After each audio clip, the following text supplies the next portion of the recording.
SARS-CoV-2 yang lebih dikenal dengan nama virus corona adalah jenis baru dari coronavirus yang menular ke manusia. Walaupun lebih banyak menyerang lansia, virus ini sebenarnya bisa menyerang siapa saja, mulai dari bayi, anak-anak, hingga orang dewasa, termasuk ibu hamil dan ibu menyusui. Infeksi virus corona disebut COVID-19 dan pertama kali ditemukan di kota Wuhan, Cina pada akhir Desember 2019. Virus ini menular dengan sangat cepat dan telah menyebar ke hampir semua negara, termasuk Indonesia, hanya dalam waktu beberapa bulan.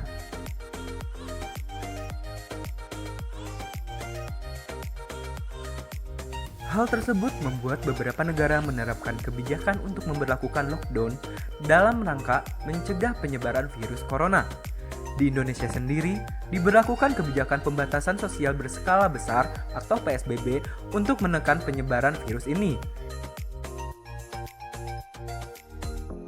Coronavirus adalah kumpulan virus yang bisa menginfeksi sistem pernapasan. Pada banyak kasus, virus ini hanya menyebabkan infeksi pernapasan ringan, seperti flu. Namun, virus ini juga bisa menyebabkan infeksi pernapasan berat, seperti infeksi paru-paru. Selain pada bidang kesehatan, pengaruh dari adanya kebijakan lockdown dan PSBB juga mempengaruhi terhadap keadaan sosial dan ekonomi masyarakat di Indonesia, terutama pada sektor peternakan. Sektor peternakan merupakan sektor yang paling penting untuk memenuhi kebutuhan pangan asal hewani di Indonesia. Peternakan ayam broiler merupakan salah satu di sektor peternakan yang terimbas oleh adanya kebijakan tersebut. Sejak adanya kebijakan lockdown dan PSBB yang mengharuskan masyarakat untuk berdiam diri di rumah, dan di beberapa daerah juga diberlakukan pembatasan waktu operasional pasar. Dampaknya, penyerapan hasil panen ayam broiler di pasar tradisional menurun.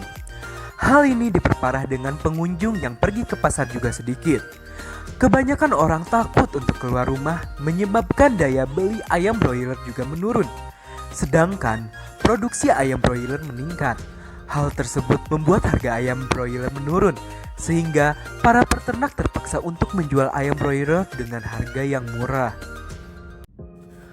Penerapan PSBB membuat ekspedisi pengangkut logistik pangan atau pakan takut tidak diizinkan masuk ke daerah tujuan.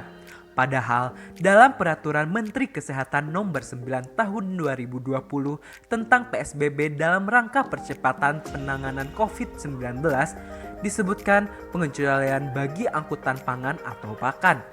Dalam nyatanya, di beberapa daerah terutama peternakan yang berbeda di sekitaran desa membatasi orang yang masuk ke desa tersebut.